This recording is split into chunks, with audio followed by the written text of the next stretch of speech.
Hello and welcome to the Downsized, or welcome back to the Downsized. My name is Laraine Durham and I'm here with my lovely husband of 21 years, Christopher I get called Durham. lovely all the time. It's my goal in life.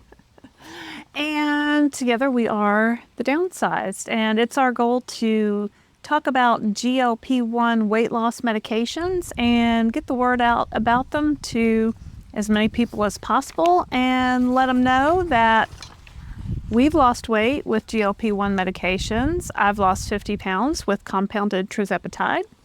And Christopher, how much have you lost? 1 pound with compounded Tirzepatide Zepbound and Mounjaro over the course of the last 54 or 55 weeks, I guess. Yeah, so we started September 29th of 2023, and so that was a little over a year ago, and we are still living that GLP-1 lifestyle. Absolutely.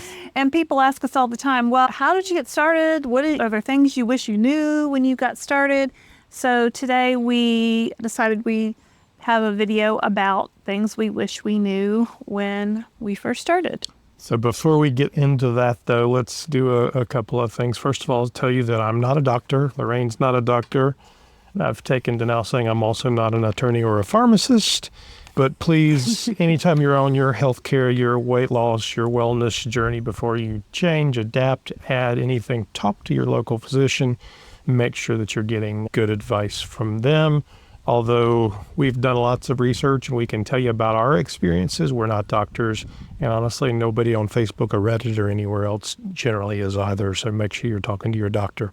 If you haven't already, hit that like and subscribe button, and make sure you turn the bell on so it'll alert you every time we do something. And then you'll be able to like and share and spread the good word of what we're doing. Exactly. Okay. What were your expectations, Christopher, when we initially started on this GLP-1? So we started talking about it almost 3 years ago, honestly. Before Zepbound existed, Mounjaro was just getting approved. It was really Ozempic, and Wegovy hadn't been approved yet either, right? It was Ozempic. It was all Ozempic. And I had seen, and you had seen the stars on Ozempic, and I'd seen a couple of news reports that all sounded a little too good to be true. I heard about it on the news one morning, and I said, "Oh, we should reach out to your doctor and see if we can get you on that." You did? Yeah, I talked to the doctor, and he was like, "Yeah, people are having good results. Let's try it." So initially, I don't know, I was skeptical at best. I thought, well, this is just another thing, another trick they're going to charge us a lot of money for, and it's not going to work. An airplane going over. We're in the flight path of the Charlotte airport. But the numbers looked pretty good. So the doctor and he wrote me a prescription for it. At the time, it was just incredibly expensive. And I had kids in school, and we couldn't make it work at the time. It was over $1,000, $1,100, $1,200, something like that. And we just said, oh, okay, I guess we can't do this right now. Yeah, I mean, I was still too skeptical to spend that much money. It just didn't seem like it felt like gambling to me. And then when I read about it, there's side effects and constipation and all these people. There's plenty of people that'll tell you why you shouldn't do it. We just chose not to begin with. And then how did you come to be on this medicine then, this compounded Tirzepatide? So over the course of the last, 2 or 3 years, my doctor and I had continued to talk about it. You had been reading about it and all these fun things, and I'm sure Laraine will tell you her story about her friend that was on it. And I had been written, honestly, an Ozempic prescription and then a Wegovy prescription, and still couldn't make it work out. So we were trying to figure it out, but it was all abstract, and I was still a little uncertain about it, right? And and I guess Mounjaro came out also for type 2 diabetes, and we have a friend of ours here in the neighborhood who had always been heavy since I'd known her. I've known her for about 10 years, and she struggled. She and I had gone to Weight Watchers meetings together. We had both talked about dieting and exercising. I think I tried to get her to run with me at one point. And we saw her after not seeing her for a while, and she lost a lot of weight. And I said, "Oh my gosh, you look great. What are you doing?" As I would say to anyone I knew that had lost weight. And she said, I found this, I'm taking this medicine. And I said, well, what is this medicine? And she said, Mounjaro. And I said, I've never heard of Mounjaro. What does it do? Tell me more. So she was telling me about it. And I went home and I Googled it, and I found out it was originally prescribed for type 2 diabetes, much like Ozempic, but it was a different medicine. It was called Tirzepatide. And also very expensive. I knew our health insurance did not cover any weight loss medications. My doctor had actually put me on Phentermine, and I had tried that for about a month, and I really didn't like it. I just felt too jittery and too sped up. I just didn't like it. I just started Googling Mounjaro and trying to find out more about it, and as I did that, as Facebook tends to do, it started serving me up ads about online providers who would prescribe compounded Tirzepatide, even Weight Watchers. So I had been going to Weight Watchers. They started this program called Sequence. They acquired it, but yeah. And you could get prescriptions for weight loss medications, for GLP-1 medications through Weight Watchers. And I looked into that, and it seemed expensive, and it was confusing online, and I didn't understand what it was. So then I started looking at a few other online providers, and I picked one, and I told Christopher about it, and he said, yeah, I'd like to do that too. For me, the difference was, though, in reading about these medications and in seeing the news reports, okay, so the stars are losing, pick a star is losing whatever amount of weight. Those people have a lot more resources than I do. They have trainers. They have all these things that can make things happen. Our friend here in the neighborhood is just a mom. She's just a regular person. She didn't have a trainer. She doesn't work out. Yeah, I mean, really. She was just taking the shots and eating a little better, and she did great with it. So It made it very real. Mm-hmm. Like, okay, this is something that might actually be worth it. And she was all for it. If you were on the YouTube channel, one of the early on, I think the second interview was actually with Elaine. You can go see Elaine's story. It's interesting. But it made it possible. I mean, so to look at our adventure at where we were, we had been talking about it for 2-3 years. So September of last year, we got the initial prescription for compounded, and I weighed 286, just hit the microphone, 286.5 pounds. And I had been going up. If you look at now, we'll put some before pictures in here as well. Been going up, and I was bouncing up and down. I was close to 300 pounds. So it was not good. The blood pressure was up. The cholesterol was up. I was snoring, and sleep apnea was right there. We have a 2-story house. Honestly, I was having a hard time getting up and down the steps some days. It was just a place where I needed to do something.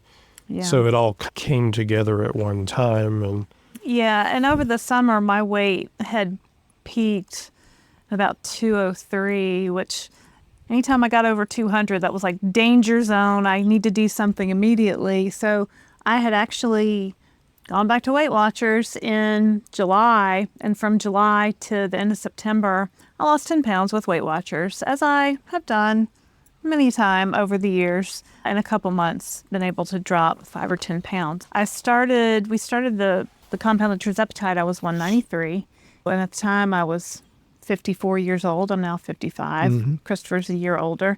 And at the time, I think I was 5'5". I had been 5'5.5" in my 20s, 30s, and 40s, and then I lost a half inch somewhere to 5'5", and I came around to this past March, and I measured at the doctor 5'4.25". That's what I am now, 5'4.25". So we started in September, and we got a 3-month supply with this online provider that we started with. We each got a 3-month supply. And I mean, it was a lot. I guess it was $1,000, for each of us, plus their membership fees. And we talked to their online doctor separately. I was like, can't we do like a husband-wife 2-for-1 deal? They're like, no, sorry, everybody needs their own membership. And we got the medication, and we started. Yeah, so it was interesting. You have obviously tried other medications before, and you've tried every diet known to man, I know. Yeah. What were your expectations for this? I'd have to say for as many diets as I've tried, I'm always hopeful when I start a new one. This is going to be the one. The 17-day diet is going to be what makes it happen for me. Keto is going to be the way. And I'd lose 10, 15, 20 pounds and then gain it back. I was like, yeah, I'll give this a try it. Elaine lost weight on it. I think she had lost 50 pounds on it. Yeah. And so I was like, it must work. She lost weight on it.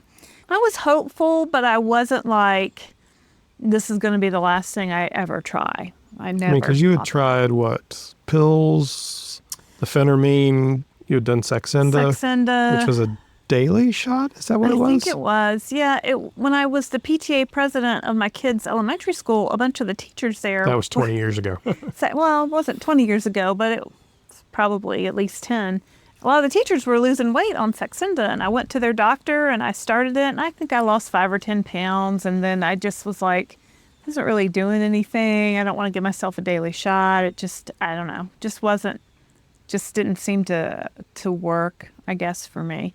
I've done Weight Watchers, Nutrisystem, Jenny Craig, the physician's weight loss plan. You name a diet. I've done the cabbage soup diet, 17-day diet, carbohydrate addicts diet, the Hollywood diet, the Mediterranean diet, keto, Atkins. In the course of my life, I have at one point tried them all. I was like, okay, what's one more? I'll try it. But this was a shot. So we go online, work with this telehealth provider, this box shows up. So what was the actual experience for you? It's FedEx. It's packed in cold packs. You have to keep it refrigerated. Seemed pretty important. I don't know. I was nervous to do the first shot. I think you had to give me my first shot because I didn't. The first few, yeah. Because I didn't want to do it. I was scared to do it. I hated shots. I never wanted to get a flu shot, blood drawn, like nothing. And I've had 3 kids, so you'd think. But no, I was still very squeamish about giving myself the shot. So Christopher had to give me my first couple of shots. And it was weird because giving somebody else a shot is a unique experience. It's not hard, so don't. Yeah. But I had actually, some years earlier, one of our friends was undergoing fertility treatments. And her husband was out of town and she couldn't give her own shot. So she was like, come over. And so I gave her friend a shot, first shot I'd ever. And you have to bear down on people's skin a little more than you actually realize the first time. So it's weird. The skin. So it wasn't the first time, but it's definitely a little, I don't know, disquieting perhaps. Yeah. But it's not hard. It's not. Yeah. Once you get over the initial kind of shock of it, yeah. you don't really feel it. It's not that difficult. And now after 54, 55 weeks, however many it's been. Yeah. It's not that big a deal. It's really not. It's not a big deal at all. What happened in those first couple of weeks? Did you lose weight? So for me, it was, I had done a bunch of reading and I thought I knew what I was getting myself into. Looking back, I didn't really know what I was getting myself into. No. I didn't really have a good expectation of it. So day one, what did I feel? Nothing whatsoever. Some people feel something right away. I can't say that I did. And I think really even week one, maybe a little bit, I don't know what the right word is, just a little bit of fullness. Week 2, fully got into I could not eat a whole meal that I was normal to. Yeah, 5 bites and full. Like to a point where I had to force myself to eat food. Yeah. And I lost weight the first week. I think I lost 7 pounds the first week. I don't think I lost 7, but I think I lost. I have a whole chart. I've kept my whole chart of my weight loss. I think the first month I lost 7, which I was thrilled with because that was faster than I had ever lost weight with Weight Watchers. And still it was 2 pounds a week. Not that, it wasn't rapid weight loss. Like I'd seen people lose weight with other like liquid diets that lost 20 pounds in a month. So this wasn't that. Oh, but what was your expectation coming into it? How fast did you think you'd lose weight? I just only had really Weight Watchers as a barometer of something that had worked for me in the past. And Weight Watchers always says their average loss is 1 to 2 pounds a week. So I figure if something's working at least as well as that, great, let's keep going. We did the first month and we were on 2.5, and we had the little vials in the refrigerator, and then we finished the 2.5, and then we're supposed to go to 5.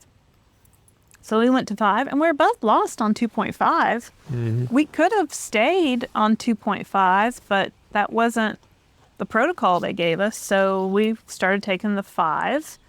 We did 5 for a month. I think I lost another 5 or 6 pounds. You lost another 10 or 15 pounds. Yeah, I did pretty well the first month. You lost pretty fast.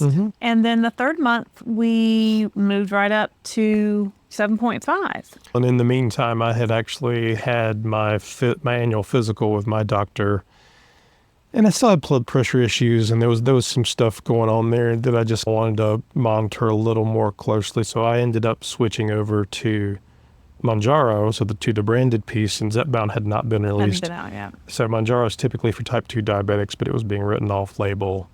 It was what it was. Zepbound wouldn't come out for a little while yet. So I was doing blood work every couple of months, and he was really watching it.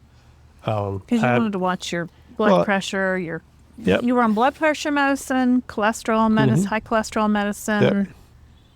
We thought you had sleep apnea, but it had never been diagnosed. Yeah, and then I have a family history of just heart problems, and both of my parents died due to heart-related conditions. Most certainly my mom died just a few years older than I am today. So honestly, I mean, although our friend certainly made it look possible and made it real, there was that overarching fear in the back of my mind that I just didn't want to die. I didn't want to. It's a powerful motivator. And I didn't know that you had this fear at the time. That was not something that you had expressed to me, or and I never really thought about the age of your mom when she passed away. I guess she's been gone now for about 18 or so years, maybe a little bit longer. It's a lot. And he went to his doctor. The doctor wrote him a prescription for Mounjaro. We got a coupon from Eli Lilly, and that made the Mounjaro prescription $500 at CVS. And I said, okay, you're getting this Mounjaro now. What am I going to do with all these because we still have the vials in the refrigerator? So I said, I'll just take all mine, and then when I'm done, I'll take his. So some of them sat in the refrigerator for a good while, for a couple months, and I was a little concerned about that, but I was like, we paid a lot of money for this, and I'm not letting it. And we're not saying you should use any medication past the date. And I don't think anyone had told us at that point, like, once you puncture the vial, you should use it up within 28 days. And they had dates on the vials, like best used by dates. And I was using them before those dates. Like the one at the end, it was close, but I was like, I'm using it. So he did, and so then I started going on this quest to find Mounjaro every month, because sometimes CVS would have it, and sometimes they would say, sorry, we can't get it. So I would start calling other CVS's and other pharmacies. We had a local pharmacy that wasn't part of a chain that I was able to find it at for a while. We got it at Walmart, I think, one time. That was, I think, Walgreens one time. And the quest to get this was always a struggle, because it was still and still is a relatively new medication. A lot of pharmacists don't know about it. It's a pain for them because they have to refrigerate it. They have limited refrigerator space. It's an expensive medication, so they don't, stock it full because they don't want to keep that much inventory on hand. But it was, and then just to get the coupon to work at the pharmacy was also a struggle. I had this printed out coupon that we got online from Eli Lilly, and sometimes the pharmacy tech knew how to ring it up, and sometimes they didn't. And sometimes I had to leave the pharmacy without my medication in hand because they needed more time to figure out how to run the coupon. That's one of those things that you didn't know when we started, right? Right. So one of those expectations you just had no clue about was how much work it would be to obtain a prescription, how much you'd have to learn about the healthcare system, about insurance, about pre-approvals. The first time that they ran it, it came back and said, this requires a prior authorization. And I said, well, the doctor prescribed it. What do you mean prior authorization? And CVS said, we have to send it back to your doctor, and he has to say, yes, Christopher Durham really needs this Mounjaro. I know I prescribed it, but I'm just going to tell it to you again because you want me to have a pre-authorization Blue Cross Blue Shield. Okay, so doctor would send the pre-authorization. CVS would run it through again. Of course, the insurance company would deny it because we're not covered for weight loss medications. Only at that point could CVS run the coupon and then charge me $500 for it instead of $1,200. So that was, it was just a multi-step process. I mean, now it doesn't work like that. But now, and I think just CVS has gotten better, everybody else has gotten better. So now the doctor wrote you a prescription at your last checkup. He sent it over to CVS, and I thought they're not going to be in stock, so it's not going to matter. And like a week later, we got a text from CVS saying, your medication is ready. It's $550. Come on over and pick it up. And I'm like, dang, that was easy. I mean, up until this medication, really, I had blood pressure medicine, cholesterol medicine, occasionally gotten sick, something. But you could expect for the doctor to send the prescription to the pharmacy to fulfill it, and we'd pick it up, and it was sometimes $5, like, $20, whatever. Right. Yeah, like I didn't know that there was such a thing as a pharmacy benefit manager and prior authorizations. Like what? So, the doctor calls it in, I go pick it up. Like, how hard is that? So all of that sounds a little daunting. Is it worth it? Oh, it was definitely worth it. I mean, sometimes I would come back from the pharmacy very mad or upset, or the pharmacy manager gave me a hard time. They wanted to know how, what exactly, is he a type 2 diabetic? I think Walmart asked me that one time when I called to see if they had any. Do you have any? It's like, go fish. Got any Mounjaro? Go fish. I said, got any Mounjaro 7.5? And the pharmacy lady asked me, is he a type 2 diabetic? And I'm like, well, the doctor prescribed it. Like, what? No. Oh, we're not fulfilling it if you're not a type 2 diabetic. Huh? Like, what do you mean? The doctor prescribed it. What? It was all just very confusing. And I'm glad that Eli Lilly did, in November of 2023, come out with the drug Zepbound. Same exact drug as Mounjaro, but Mounjaro is marketed for type 2 diabetes and Zepbound is marketed for weight loss. Same medicine, the whole thing. Do you have type 2 diabetes, or you're taking medicine away from diabetics? Now we're not, because now we've gone to Zepbound. So just in that initial process, the key difference though between compounding and telehealth and the branded and the experience was you had to go to your local doctor on the branded side, get them to write you a prescription, went to the pharmacy, and there was a good bit of back and forth and complications. It may or may not be in stock, and it's expensive. Yeah, I mean, it was expensive. It was stressful because I didn't know if I was going to be able to find the next dose. I was constantly, after you took the second shot or third shot, I would immediately start putting in the refill again. And if they didn't have it, then I'd have to go. It was just a constant search for this medication, whereby the compounded, I went online, clicked refill, and it just came in the mail. Like, how much easier was that? And it was cheaper to do the compounded. So people always ask me, because I've taken a compound of Tirzepatide, Zepbound, and Mounjaro. Can I switch between them? And I answered somebody's question on Facebook today. I'm like, I have gone back and forth between them numerous times over the last year and not seen any difference whatsoever in the way that within the weight loss, in the side effects. And, it's not that my side effects haven't changed, because they've certainly changed over the year, but I don't know that it had anything to do with whether it said Zepbound or Mounjaro on the pin or whether it came out of a compounded vial. It's all been the same. We talked about expectations. So your expectation was basically what Weight Watchers said as far as weight loss. I had no expectations. I didn't know. I just knew our friend Elaine lost a bunch of weight, and it didn't take that long. Now, had you been on diets before? I had. Have I been on diets like you? Absolutely not. Nor will I ever in my entire life. Have I tried on and off to lose weight? Yes, I have.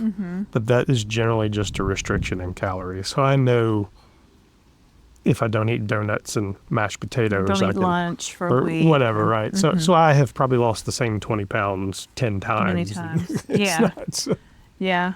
Okay. Have I done the cabbage soup diet? No, I would never do that. You and your mom and your sister never all did the cabbage soup my mother diet did together? for sure. I never did that whatsoever. So what surprised you the most along the way as we began? I think just the consistent weight loss. For the first 3 months, even the first 4 months, I don't think I ever had a week where I did not lose weight. And we started at the end of September. So we went through Halloween candy. We went through Thanksgiving. I lost weight the week of Thanksgiving. The week of what? We went through the month of December, Christmas parties, a lot of eating out. I lost weight the week of Christmas. I lost weight the week of New Year's. And so that was very surprising, because I have never lost weight in the fall like that before. It's just, I have pretty much always gained about 8 to 10 pounds between Halloween and New Year's, just as a general rule. Some years I have held to 0. I worked really hard to not gain weight with extra exercising or running or doing extra working out. But with this, I mean, I was still working out. I did some classes at the gym, but nothing as hard or strenuous as running, which I had done previously to lose weight. So it was just amazing, because the whole urge to eat was gone. My food noise was gone. I couldn't physically eat as much. I still could eat bites of whatever I wanted, but it would be a bite. It wouldn't be 5 pieces of pie. It might be a half a piece of pie at Thanksgiving. And I would be fine with that. Like, I didn't want to keep going. A lot of times on Thanksgiving, I would just keep eating and eating, because I never felt full. I never felt full my whole life. I had always just felt like I just had to keep feeding this this urge to eat. And see, for me, the surprises were honestly the things I didn't know. They say you don't know what you don't know. It was at some point, I don't know, the second week probably, I just wasn't even thinking about food. No. And I didn't know there was this thing called food noise. That wasn't. I never really I know heard that now term. that's what it was, but I mean, because my whole life, who I am, was partially defined by food, such that I almost went to cooking school at one point and have spent hundreds of thousands of hours watching Food Network and reading cookbooks and going to restaurants. Some men watch sports. Christopher watches cooking shows. I can't tell you a quarterback in the NFL, but I can tell you about all chefs. the chefs. And all the restaurants. and I still love all of that. It's a culture that I appreciate and a skill that I do. But I just, it was gone out of my head, and I didn't know that was going to happen.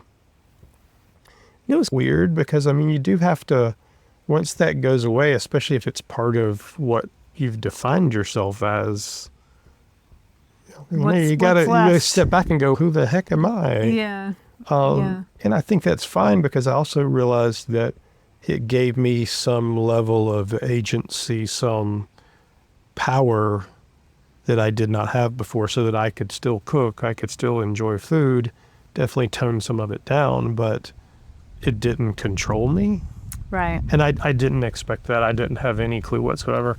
And then, I mean, the other one, I think within a few weeks, I stopped snoring altogether, which meant I was sleeping better. Yeah, and you would snore like, and just wake me up out of a dead sleep many, many times a week. And sometimes I'd have to like, Yeah. Christopher, stop snoring. You're snoring, stop, roll over. And he has not snored maybe since January. Like it's been a while. Like, Yeah. I don't ever hear you snoring anymore. That's been great for me and for him. But no, sleeping better is, you don't realize how, when you are snoring that much and you're waking up and you're stopping breathing, Yeah, and all you're not those things that resting. you think you slept 8 hours, but you really slept 6.5 hours or some random not quality sleep. So it was a huge deal for me. And then as we got into it, obviously there were a lot of benefits that came along with just losing the weight. So I was able to cut my blood pressure in half a few months ago, and now I'm off of it altogether. The blood pressure medication. My cholesterol medicine as well has just been diminished. I'll probably be off of it here when I get my next round of blood work. It'll probably be gone as well. And like I said, going up and down steps, walking, all those things that are daily occurrences are just easier. Yeah, so I never had any, I guess, health issues. I've always been a very healthy 30, 40, 50 pound overweight person. So my cholesterol is always good. My blood pressure was always spot on. Like I never had any of those issues. And it really would frustrate me because I knew what I was supposed to eat. I knew what a portion or a 3-ounce piece of chicken looked like, but I could never hold myself to calorie restrictions. Like I could hold myself to them for a while, and then I'd binge on something that was high calorie or not a great choice. I think when we started, because we have done so much research over the course of this and read so much and listened to so many YouTube channels and the whole 9 yards, and then we're doing this, of course, I didn't fully understand the science of what these medications do. Yeah. And how our bodies were reacting prior to using the medication. The fact that your gut sends a signal to your brain that says, I'm hungry, go find food. That's intuitive. It makes sense. I mean, but it never occurred to me how it was happening.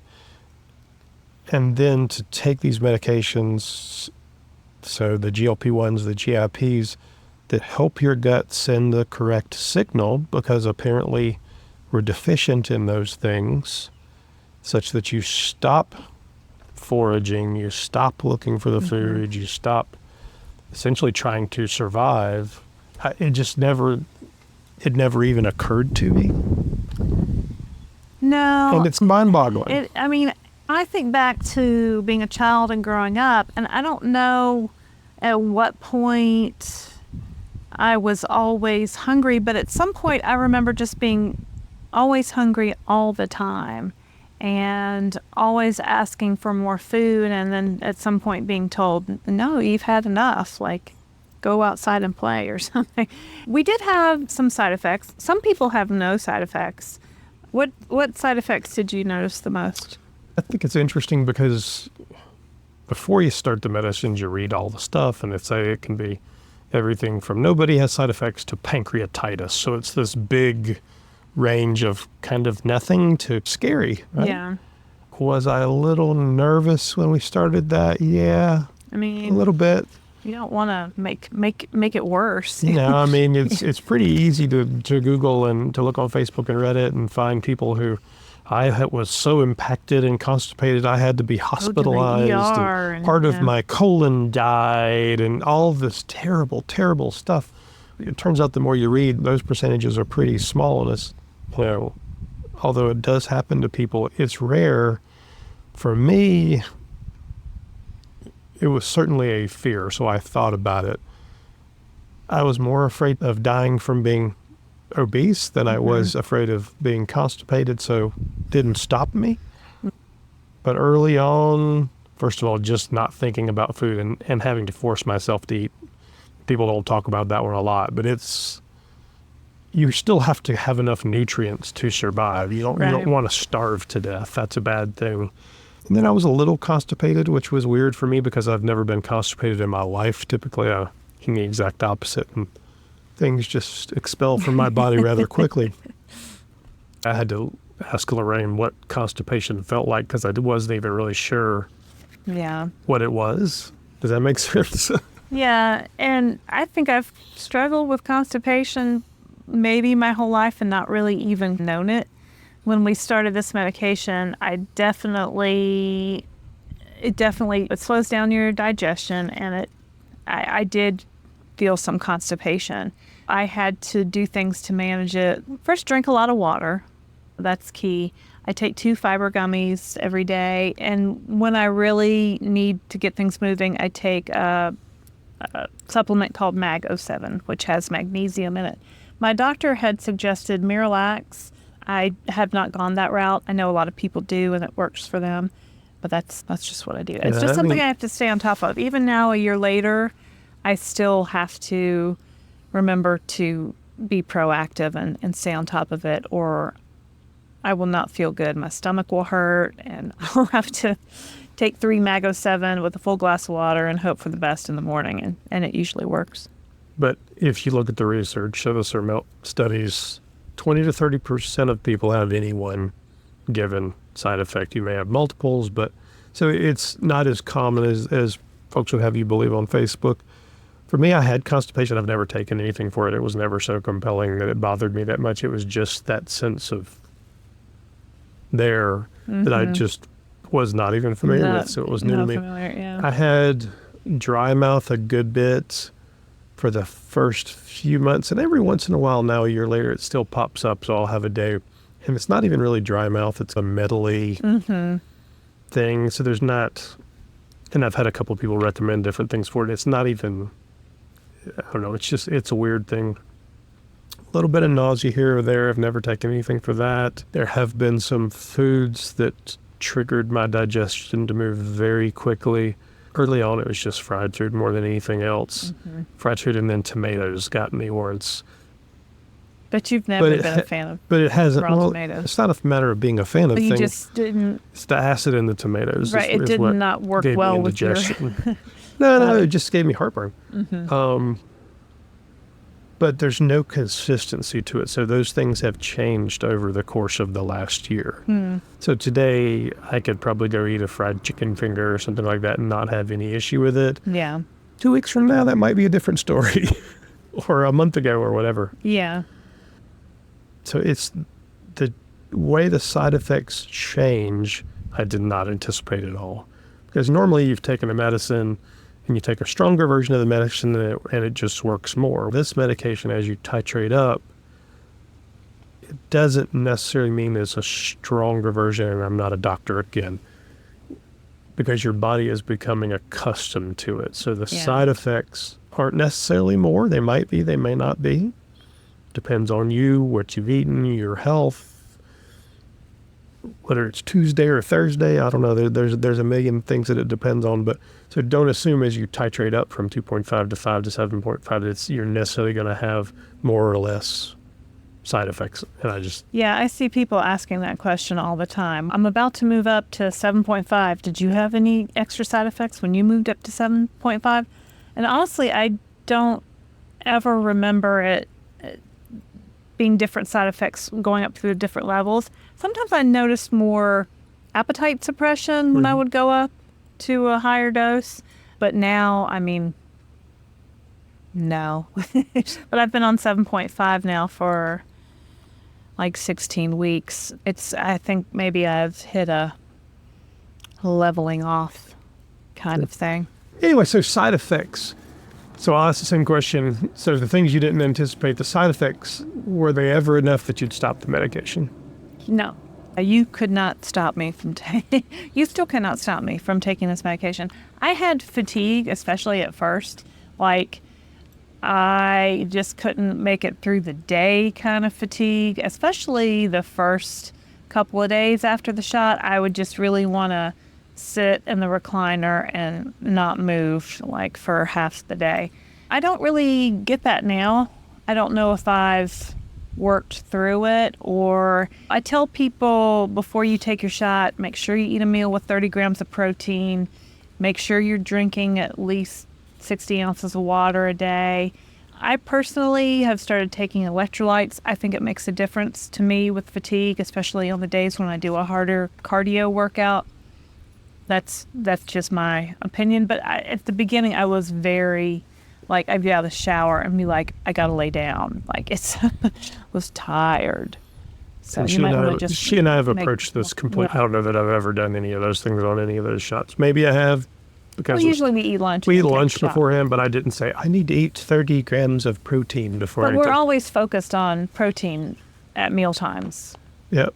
Right? Yeah, absolutely. So let's talk about that. So expectations for things you didn't know about eating and dieting.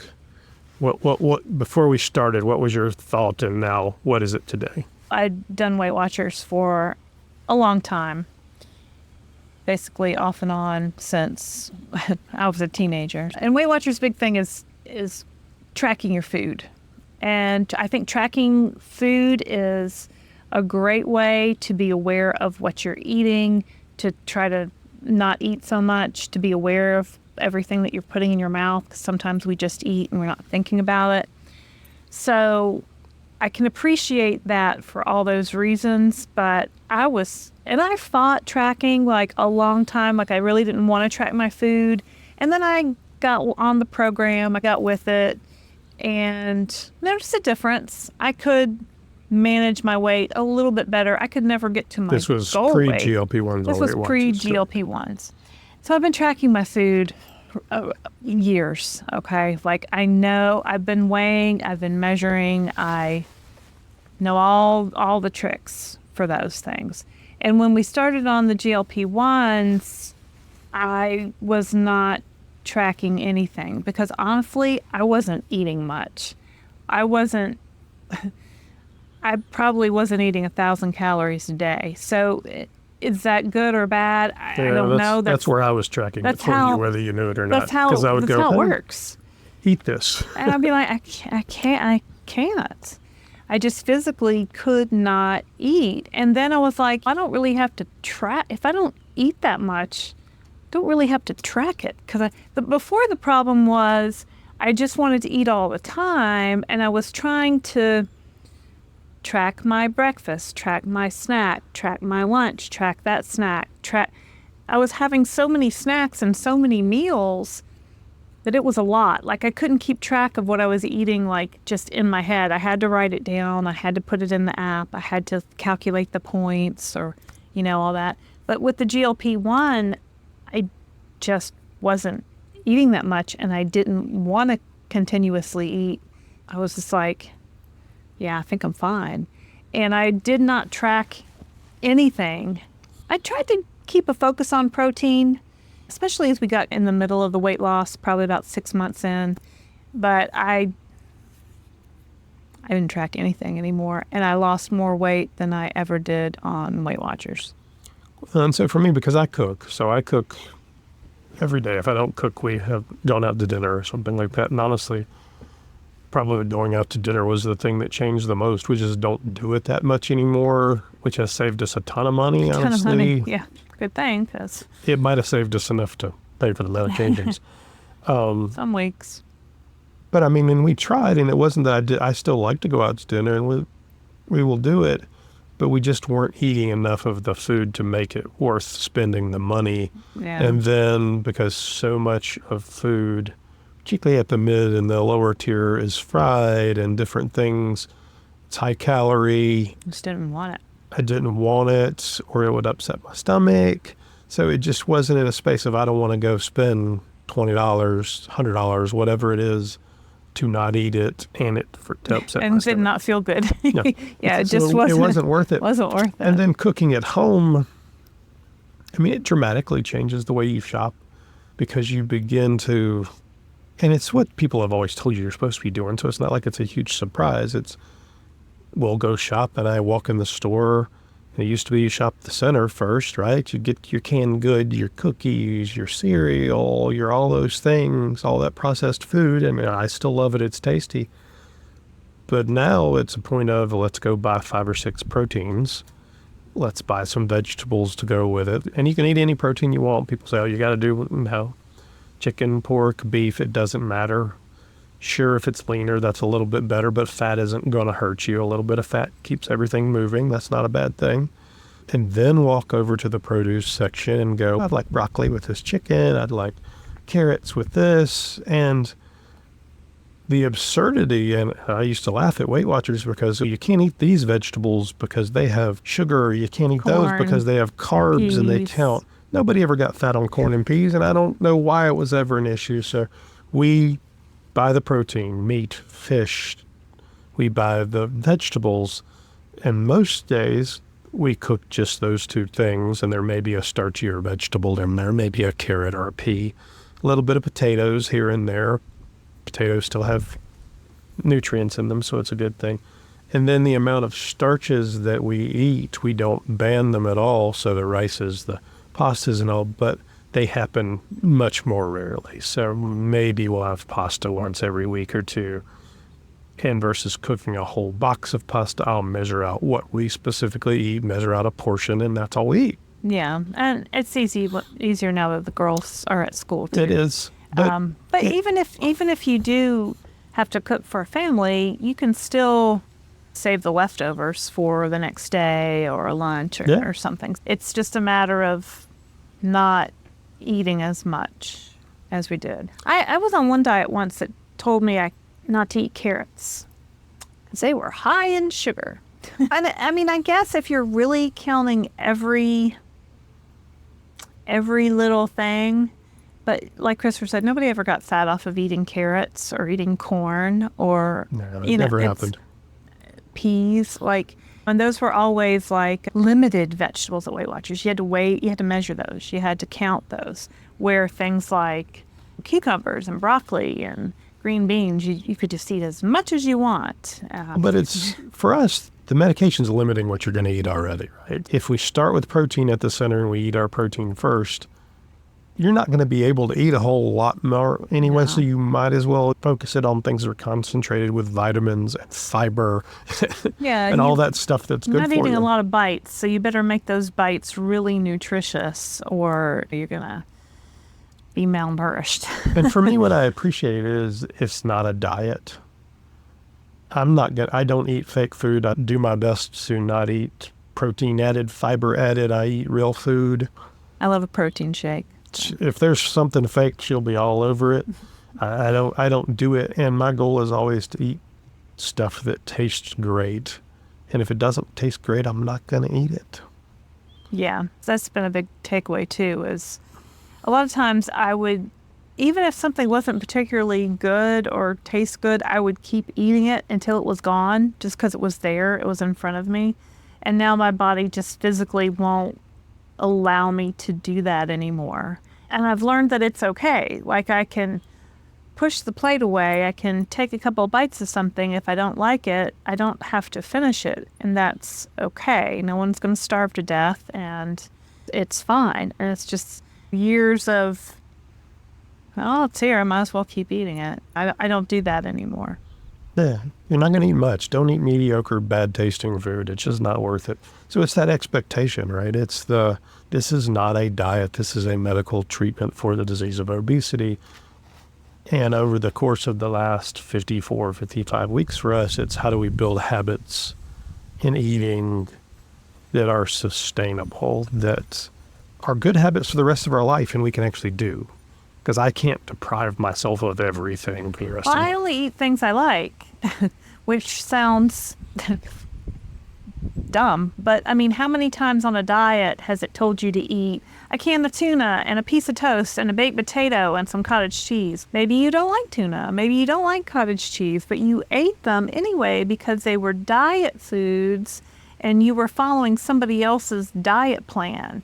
people ask me all the time, what do you eat? What did you eat to lose 50 pounds? What I eat may not be things that you would like to eat. I tell people, find proteins that you like to eat. Find vegetables that you like, and start with those. I don't eat cottage cheese because I just don't like it. I'm not going to eat it. I was made to eat it on many a diet growing up, and I hated it. And same thing with tuna. Like, I still eat tuna sometimes now. I don't but you're talking about pouch tuna. Yeah, this is not pouch a tuna. Sushi grade. Like out of a can. Yeah. I've eaten so much tuna in my life, and it's fine. It's okay. And that mushy stuff that It has a lot of protein. I can't do it. And I love a fresh piece of tuna. That's fine, but Yeah. I mean, for me, it's a matter of just stopping, stepping back, saying, what's the food that's going to help me move forward? Because half of the time, more than half the time on the diet she was on, the food she was eating was just the taste of sadness, of despair. I don't want to live like that. And the Melba toast and the rice cakes and the... This is not a diet. I never want to eat a rice cake. There's just some things I just never want to eat again in my life. And some things I will always want to eat, especially like I love carbs. I love pastries. I love donuts. And I don't have the urge to eat the whole box of donuts now. I can eat one, and one's maybe even a little too much. But I still like those things. That didn't go away. A lot of people talk about how the medication takes away their desires for certain foods like coffee or chocolate or sweet foods or fatty foods. And that's fine. I don't know that it's really, now a year later, there's no food that really makes me feel bad if I eat it. Unless I overeat, and then I feel bad. Yeah. No, I would it's still agree with possible to out-eat the medicine. You can still eat too much. So you have to really have to slow down. And I'd always heard that, eat slower, chew slower, give your brain to talk to your stomach and blah, blah. My brain and my stomach never communicated a day in their life until I took compounded Tirzepatide. And now I get that.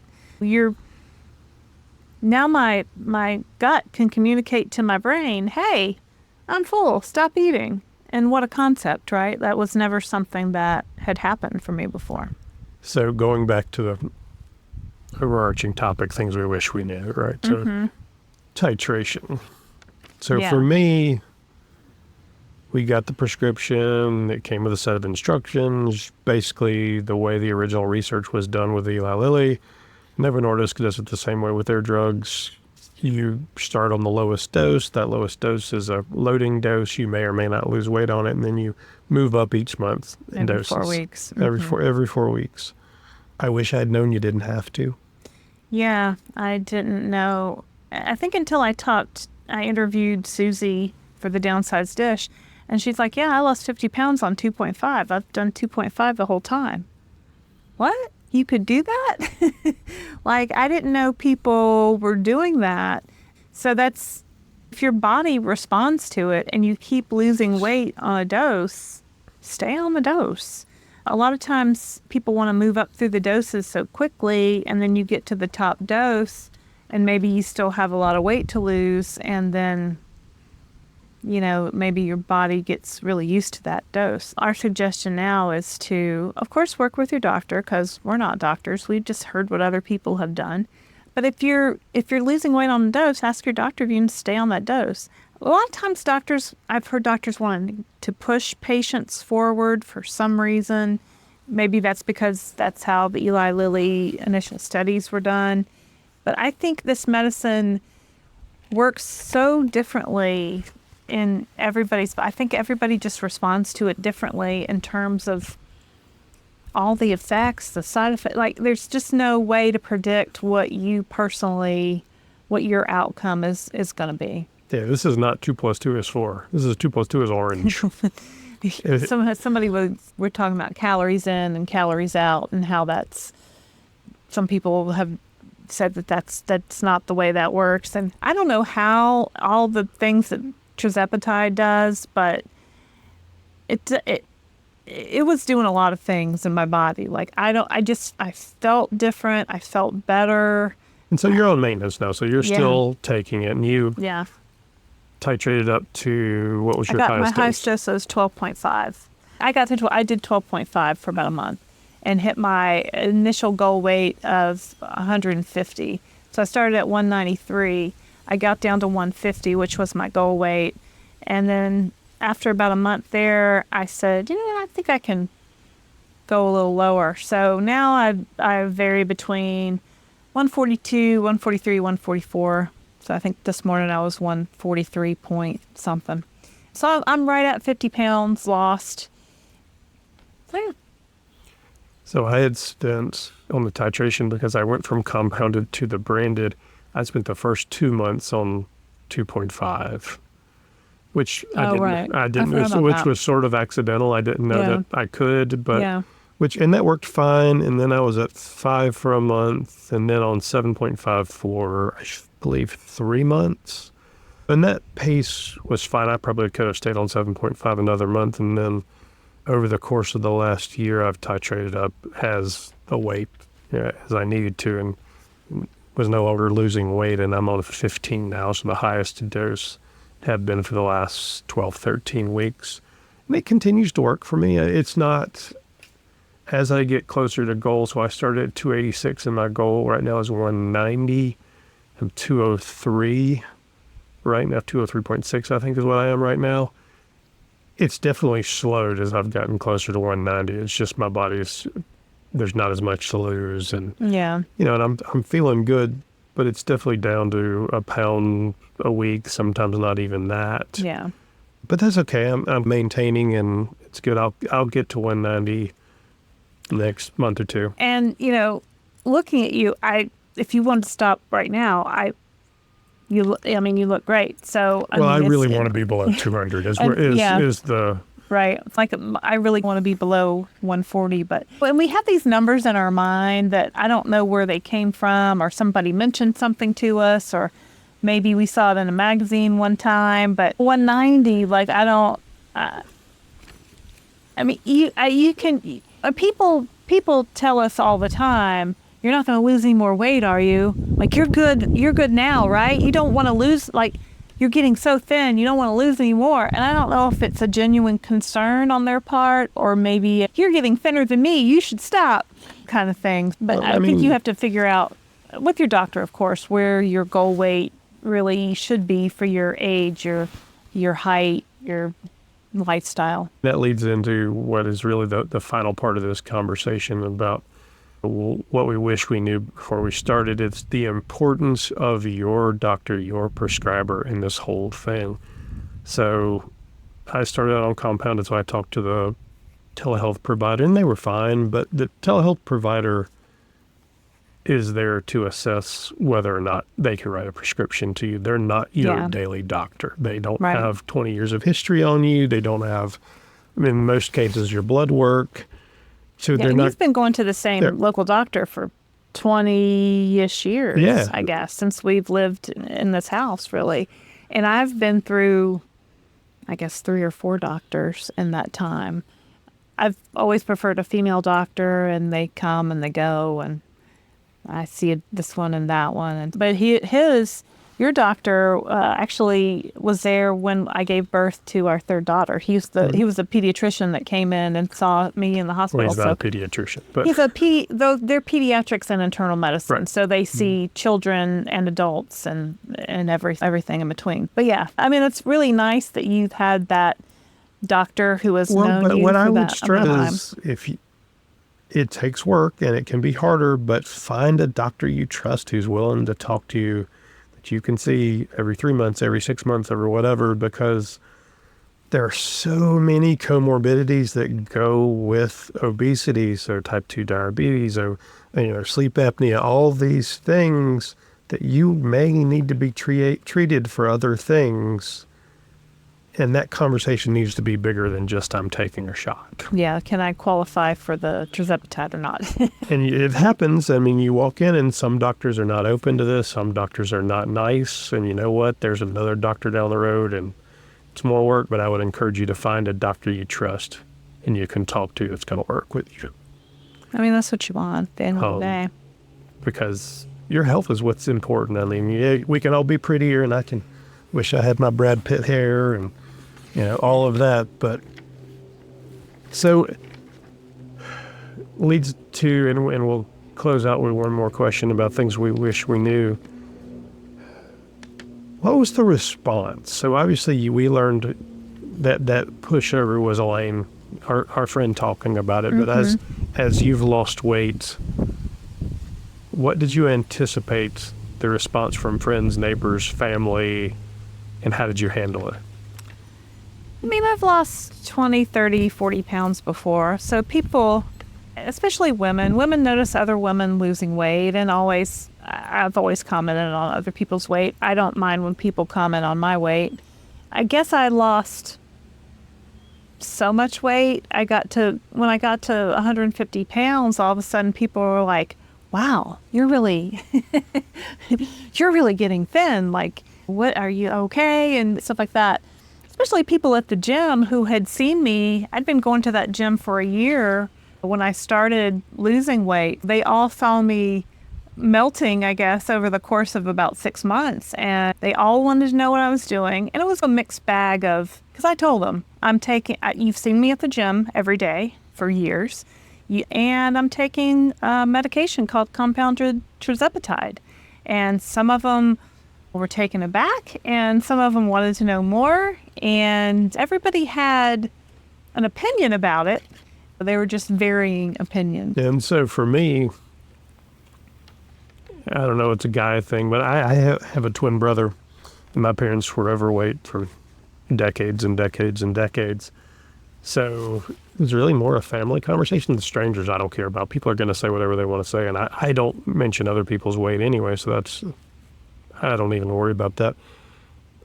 But I did get to a point where my twin brother, because I hadn't told any of them, said, hey, what are you doing? What's going on here? And he was a little taken aback. I mean, he's not ever, he wouldn't say anything mean or anything like that, but he was a little taken aback, and he was like, I would never give myself a shot, and that's expensive, and the whole 9 yards. And now, I think that was about 6 months in.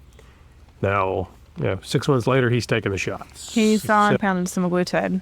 I think he's actually switched over to Tirzepatide now. Yeah, so it's... And he's had success with it.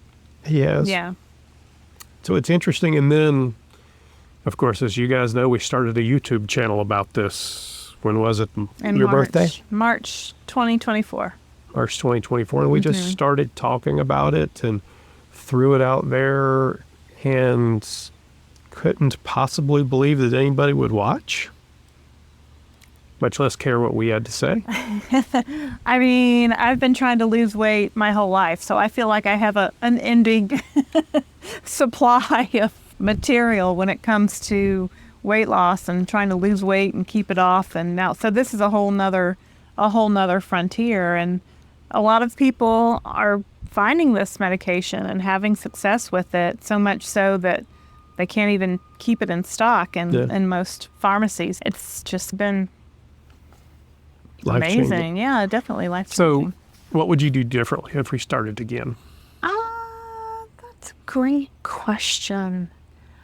I think I would definitely stay on the lower doses longer and see if that would have made a difference.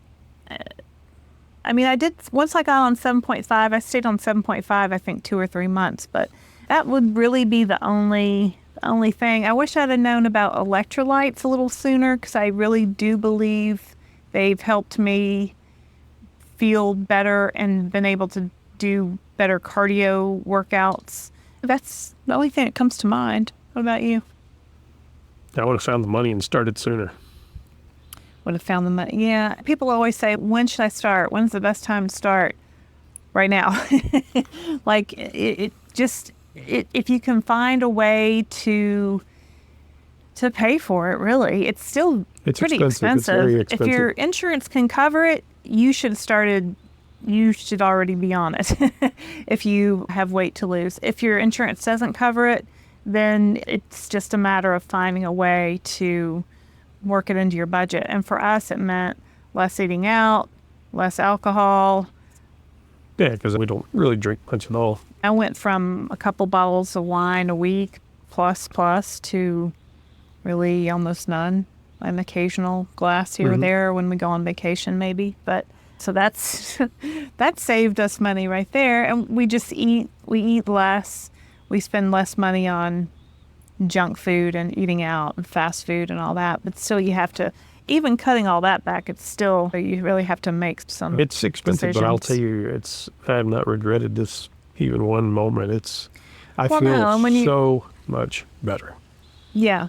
And when you think about, people ask, aren't you worried about the long-term effects of this medication? No, I'm worried about the long-term effects of obesity because things weren't getting any better for us. We weren't getting any younger. We weren't, our weight kept going up and up and up. It's really it's been a game changer for us. And I would recommend it to anyone who asks me. And I do on a daily basis. The biggest time I'll tell you is there is no perfect time to do this. There's no ideal time. There's always going to be something happening in your life. Your kid's birthday is a vacation, holidays, a business meeting, whatever. You just have to pick a point and try. And the process takes longer than you think. So, I would start with your regular doctor. I really would. And see if you can get it approved through your insurance. More and more insurances are covering it every day. So start there, because if you can get this medication for $25 a month, absolutely, you should be doing it. I am jealous of you because you start there, and that process could take a few months. And if you need to and it's still available, you can always go to telehealth and compounding. If you live in a small town, you can't find a doctor who's willing to work with you on that. Telehealth providers can also write branded scripts.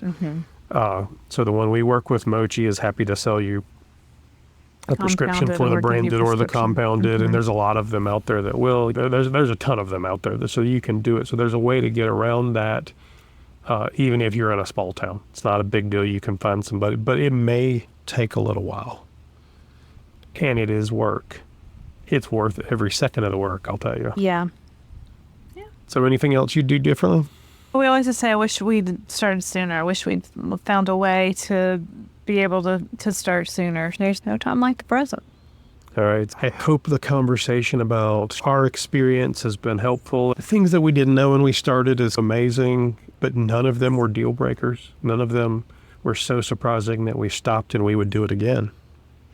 Yeah. And now that we get toward maintenance and what that looks like, that's, going to be a whole nother conversation on, will we be on this medication forever? And what does that look like? And do we spread out our doses? So those are all questions. But if I have to stay on it forever, so be it, I will.